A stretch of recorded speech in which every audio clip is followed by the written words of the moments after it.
16 বছরের ইয়ামালের জন্য স্বপ্নের রাত।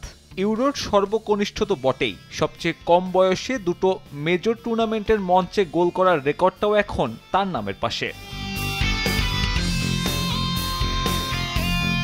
অন্যদিকে বিধ্বস্ত ফরাসিরা গোটা টুর্নামেন্ট জুড়ে গোল করা নামের হতাশাকে সঙ্গী করে সেমিতে কাটা পড়ল স্পেনের দুর্দান্ত ফুটবলের সামনে। তাতে ইউরোপিয়ান শ্রেষ্ঠত্ব পুনরুদ্ধারের অপেক্ষাটা দীর্ঘ 2 যুগ পার করল ফ্রান্সের।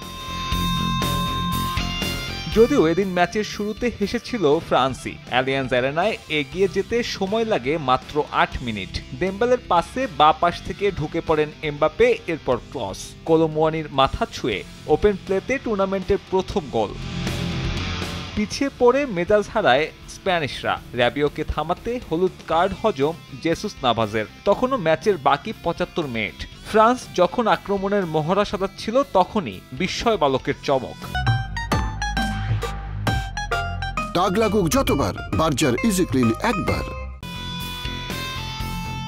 Out of the box, out of the ওয়ার্ল্ডও 25 গজ দূর থেকে যা করলেন তা ফুটবল বিশ্ব নিঃসন্দেহে অনেকদিন মনে রাখতে যাচ্ছে। ইউরোর ইতিহাসে সর্বকনিষ্ঠ গোলদাতা পেলের 68 বছর আগের করা রেকর্ডকে পেছনে ফেলে সবচেয়ে কম বয়সে দুটো মেজর টুর্নামেন্টের গোলদাতা এখন এই উইঙ্গার। এরপর 4 মিনিটের পার্থক্য ম্যাচে নিজেদের দ্বিতীয় শট অন টার্গেটে স্পেনের দ্বিতীয় গোল।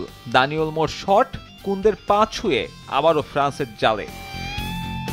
অ্যালিয়ান্স অ্যারেনায় তখন স্প্যানিশ সমর্থকদের গগন বিদারী চিৎকার। ব্যাকফুটে চলে যাওয়া ফরাসিদের ছন্নছাড়া আক্রমণে লিড নিয়ে বিরতিতে যায় লা ফুয়েন্তের দল।